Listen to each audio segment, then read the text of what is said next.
Welcome to the Oshow. I'm Laura Babcock, and it's time for the Scandal Panel. Last year when we spoke in December, we thought that the Ford scandals, the Greenbelt Ontario place, would continue through 2024. What I didn't anticipate is there'd be a whole new scandal that would drop on us the second week of January.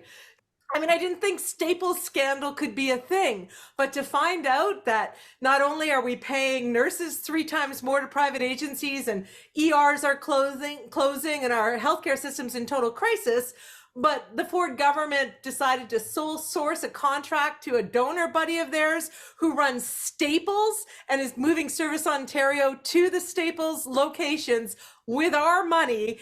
And then we just found out yesterday, making Service Ontario employees sign non-disclosure agreements. Nothing says that a deal's on the up and up more than telling people they're not allowed to talk about it legally. So Keith, what did you think when you heard all of this break this week? Well, this is a real head scratcher, this one, isn't it? This is the government of small businesses that, doesn't want to be seen rewarding its rich donor friends, which is exactly what it's doing here.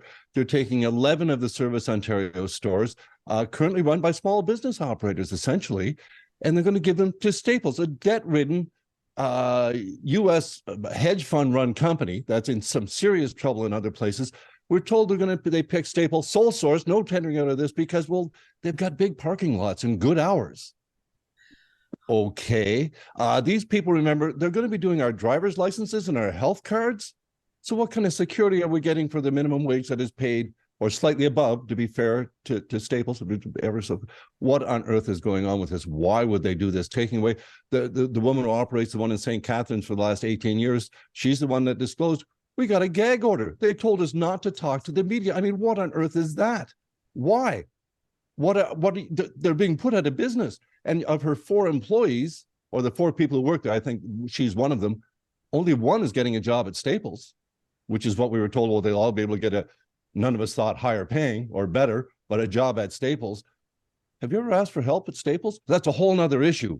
But they're just not the best trained or well-informed staff in my experience. Having them handle our health cards and our driver's licenses and other, I believe that data can be used for fraud pretty easily. This, as I say, this one is such a head scratcher. There were libraries that used to be funded to have Service Ontario kiosks in them. The Ford government cut that funding. But here we're going to, as you point out, we're going to pay the rent on one in downtown Toronto for 18 months for some reason. And Walmart is getting 2 kiosks and they're going to get refurbished. Really? Again, at taxpayer expense, we're going to build kiosks or refurbish them in these big box stores. I just don't get this. What on earth is the upside of this? There are no jobs, it's not creating jobs. And the grand savings of the total of all this upheaval is like $1 million, which is a lot to people like us. We could probably buy a home with it. But to the government books, it's a fraction of their accounting errors. I'm sorry. It's just, this makes no sense from a political standpoint, from a communication standpoint. And as for a business standpoint, again, I'm just not seeing the case. Who's going to want to line up at Staples, which to their credit is, of course, already monopolizing this, advertising for regional manager that can monetize the Service Ontario people that are customers that are coming in and standing around waiting and looking at your products. Right. So the only person who benefits out of this is a Ford donor who happens to run Staples. But when I heard that the Walmart family, one of the richest families in the world, is getting subsidized for retrofitting with our tax dollars when our ERs are closing and people are waiting up to 48 hours in the ERs, and there's the worst hallway medicine we've ever had, and we are watching our healthcare system get exploited by pandemic profiteer pals of this premier, and now we find out that we're subsidizing the Waltons, the Walmart family, and Staples, American billion-dollar companies. Like, Mark, I felt my head explode, and I think you sent me a DM when this exploded in your head. Where are you with this today? I thought that, I honestly thought that the new year would be an opportunity for the government to sort of like right the ship and sort of like distance themselves from the past horrific year they had. And then, and then my first thought was like, is this just distraction? Are they trying to distract us with these knowing that people will get outraged about this and look at this shiny object. And then I thought, why wouldn't they look for a Canadian business to do this? There's lots of Canadian businesses that could have done this, or why do it at all for the savings? And I haven't heard a good cons line out of the government on why they're actually doing this. I think Keith raised a good point that the savings are nominal. So there isn't really a narrative here that we're going to save taxpayers all kinds of money by doing this. So, we went from a year in 2023 where the Ford government was continually being linked to donors and handing over stuff to donors and really, running a government for its donation base. And we start 2024 doing exactly the same thing. And, you mentioned the healthcare facilities. I mean, wait till the value for money audits that are done on that, which I think the Liberals are, and if somebody asked for one from the Auditor General, where are we going to find links there to donors? And I feel like it's like it's like the government really wants us to become, the next state of the United States. Like we're really becoming more and more and more American. And I can't help but feel the biggest thing though is that when we have so many problems, and you've been very vocal lately about the homelessness problem, and it's something that I've never seen. I have not seen anything like this in my life. Yeah. Where is the freaking support? Where is the compassion? Why is the government not doing things that matter, that change lives, that help people? This stuff it's just garbage. It's garbage. Well, I'm glad that you brought up the homeless issue because it's front of mind for me because I'm seeing people all over the place freezing to death. And we heard a story yesterday in Hamilton of a 6-month-old baby that was like with her parents underneath a bridge overpass in this city. And I cried so hard I had to get off of social media and call a friend and discuss what to do about it.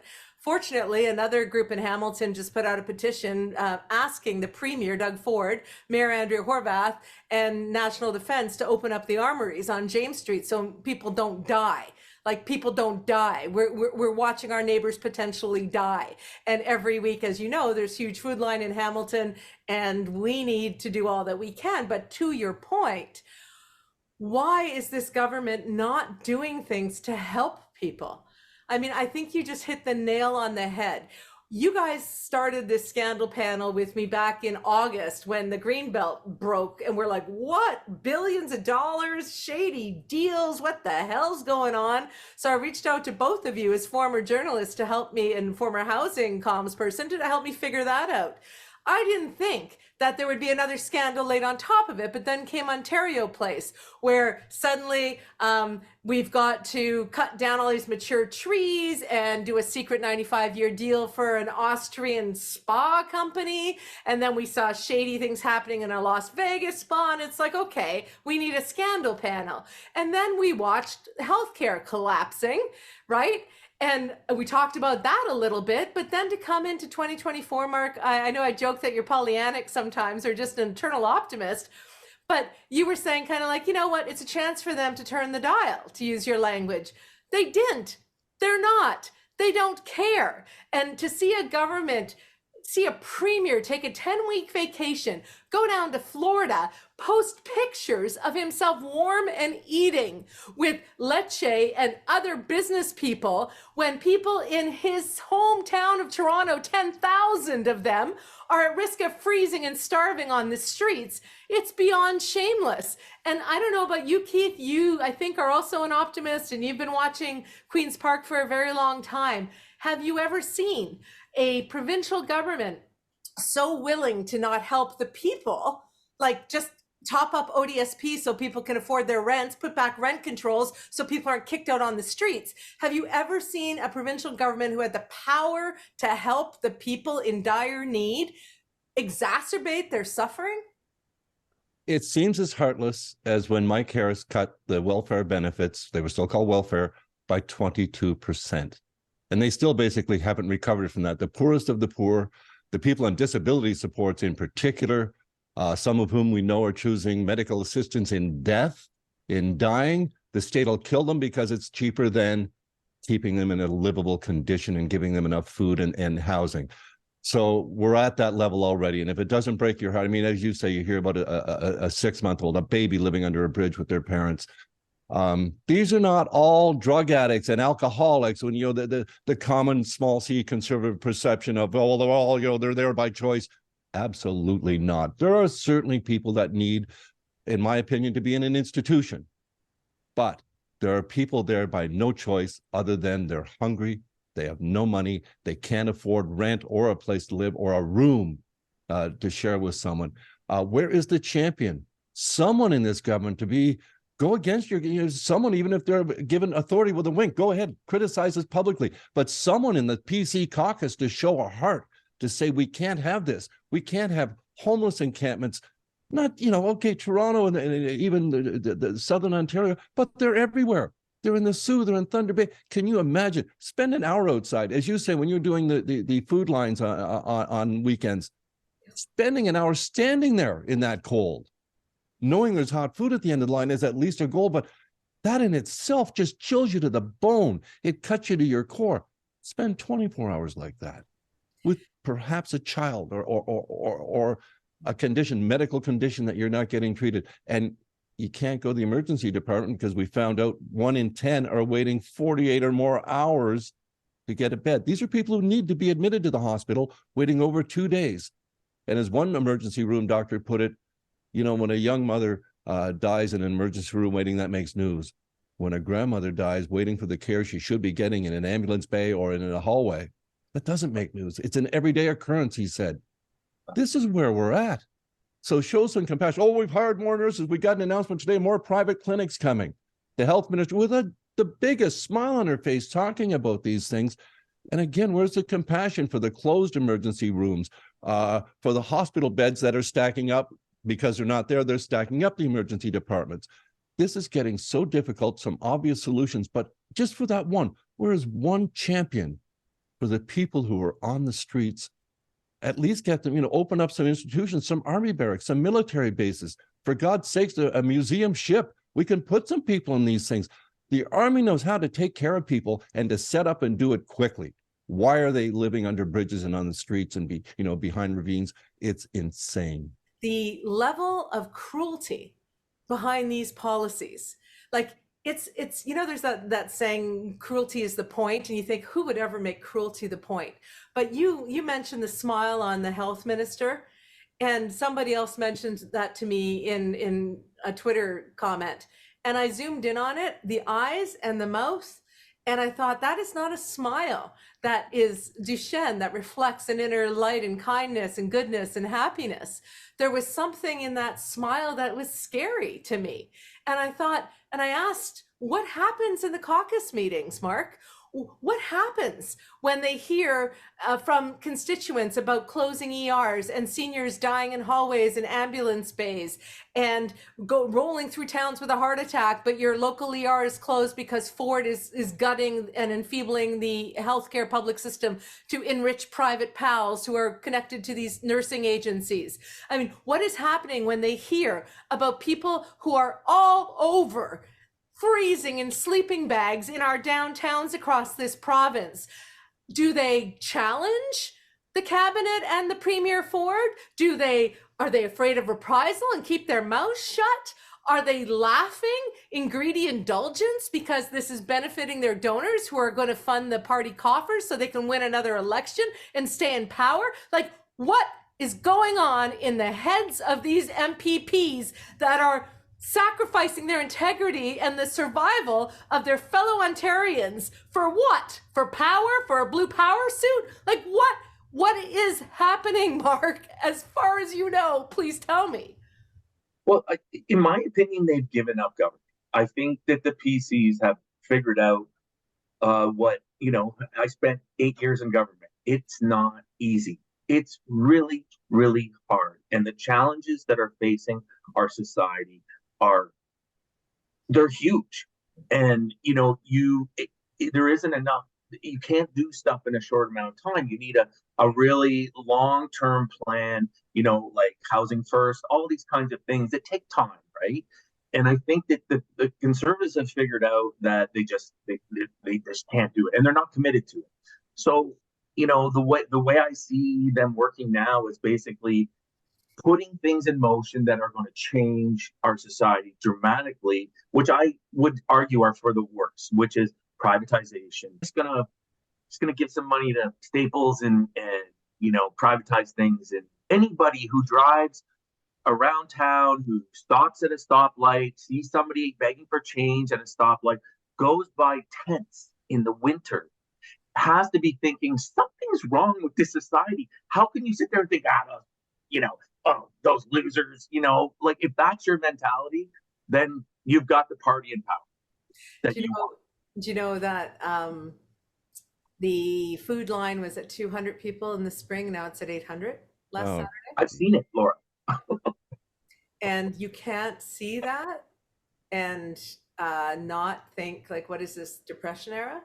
Like that's the last time I remember. Exactly the image that comes to mind. Exactly what comes to mind.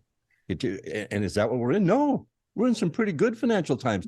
Inflation's coming down slowly but surely. I mean, maybe not on food, but overall, we're seeing the rate come down. Employment's coming up. I mean, things are, it's not the Depression. It's not even a recession.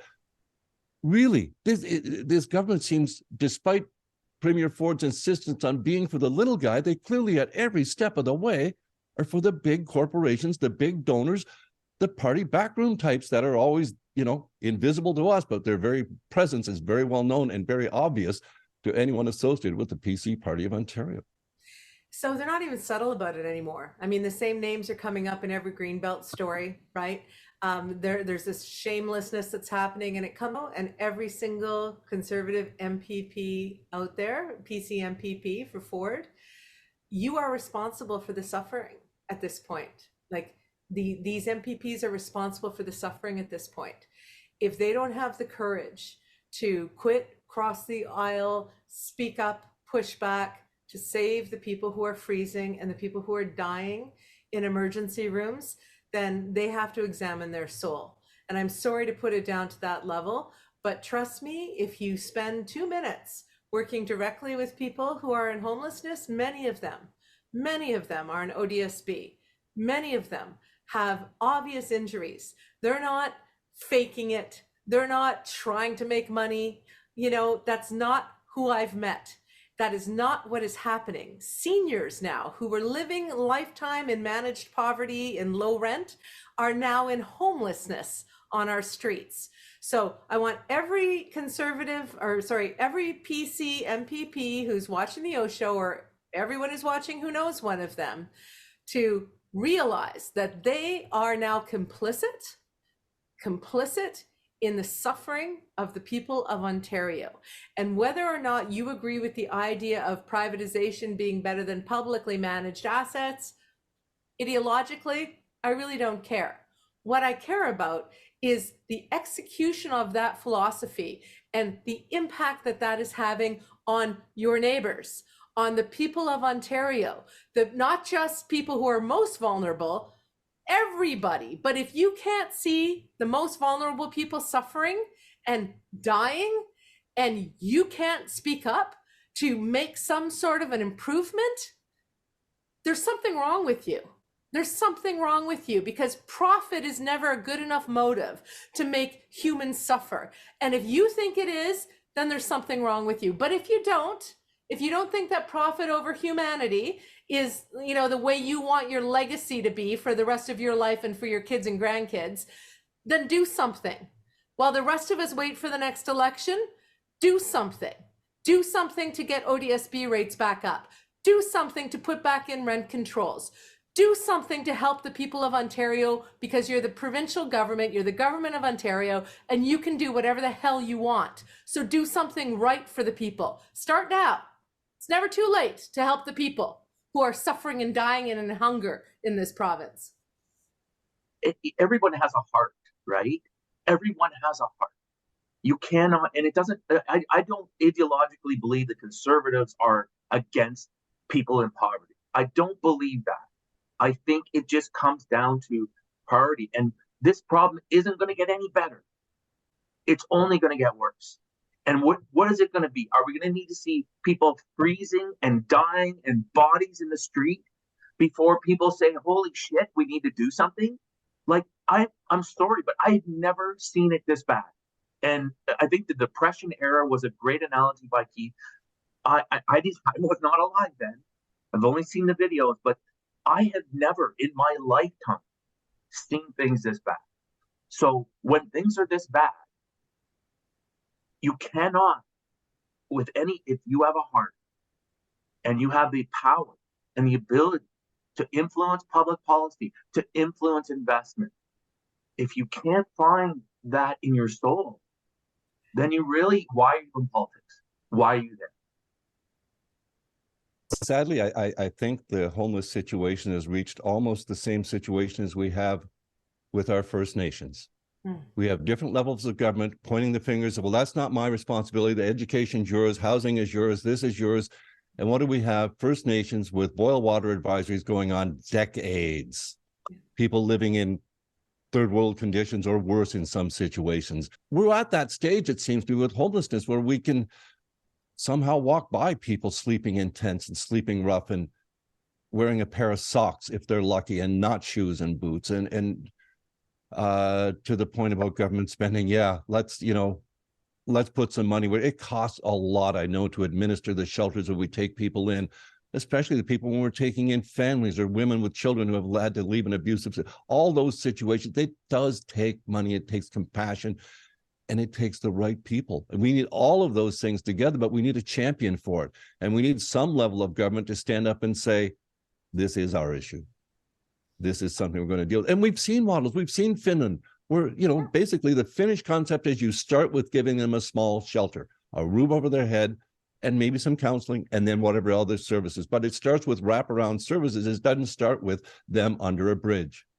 That's where we get them out of there and start with the compassion lead, and it's less expensive. They do this because it economically works as well as compassionate. Stop spending money on luxury vanity projects and start spending money on saving lives. Because if a flood hit our downtown, a natural disaster, and we were up to our necks, we would open up our city halls and our armories and set up tents without thinking about it in order to get people from drowning. But we're okay with them freezing from the same water. It makes no sense. We know that Ford's willing to spend $500 million on a parking garage for a secret deal for a Spot Ontario place, willing to spend billions of our dollars on a highway for the 413 that nobody wants. The money is there. He's sitting on a big pile of it.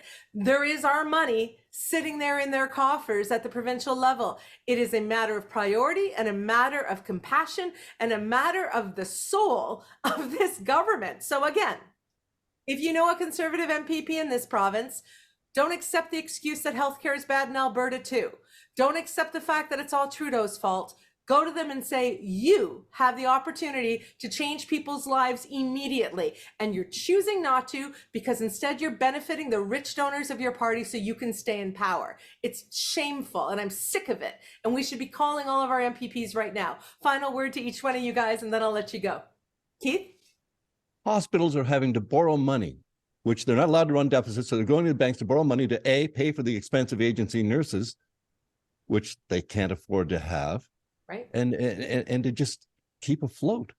Well, part of that reason is because the wage freeze that they imposed, the 1% wage freeze, which has now been rolled back, and arbitrators are giving, 3, 4 much larger awards, are costing the hospitals billions. And guess which government at the provincial level is not sending the money to the hospitals to quickly reimburse them for this money they have to lay out for these wage settlements? The government's wage freeze bill, which they're still fighting in court, even though it's basically expired at this point, but that 3-year 1% wage freeze, which, oh, by the way, the police, the OPP are fighting it still too, because it's affecting their negotiations. So it's not going away because the government won't let it go away, but they're also not paying their fair share. So hospitals already pressed, we need money for nurses, we need money for more beds to be opened and staffed. They're having to go to the big markets, the banks, to borrow money just to pay the wages and the agency nurses. So at least the Liberals under Bonnie Crombie have asked for an Auditor General's probe into the use of the agency nurses. That, I think, could be really interesting to watch. And speaking of the Auditor General, Mike Schneider from the Green Party has asked the Auditor General to look at the Staples Walmart deal. So these could be real something to keep our eye on. And of course, in the background, we've still got the RCMP hopefully chugging away and coming up with something, or at least even ruling something out. But at least we know the RCMP are still investigating as well, the Greenbelt. Thank you for reminding me of that. You cheered me up. Mark, is Ontario now the Florida of Canada? You brought up a point in your last rant there about a natural disaster. I've been, I was in Kelowna this summer after the natural disaster there, the wildfires. And you know what I saw? People in a food lineup, people looking to get food because they lost everything. We are in this is a natural disaster, whatever you want to call it. This is a freaking disaster. And it needs serious people, adult people who care to help fix it.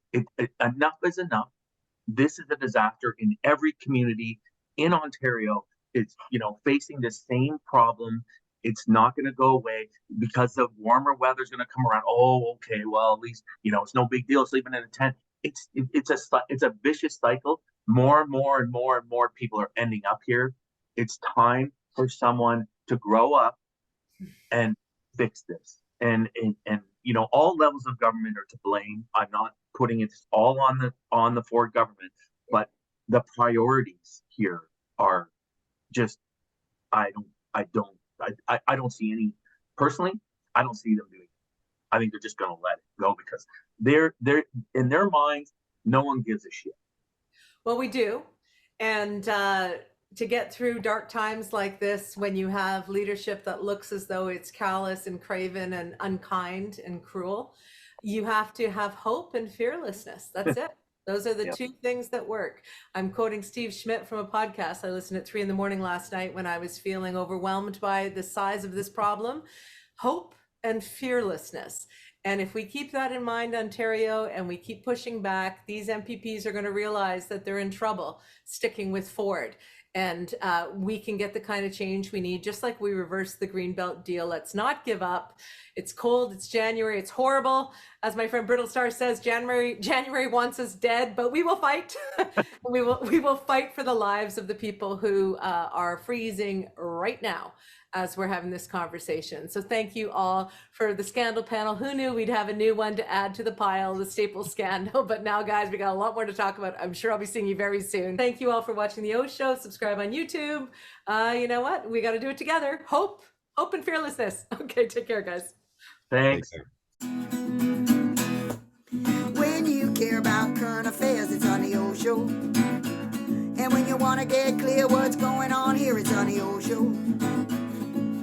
If you like to stay in the know, tune yourself into the Oshow. It's the Oshow. Laura Babcock's the Oshow.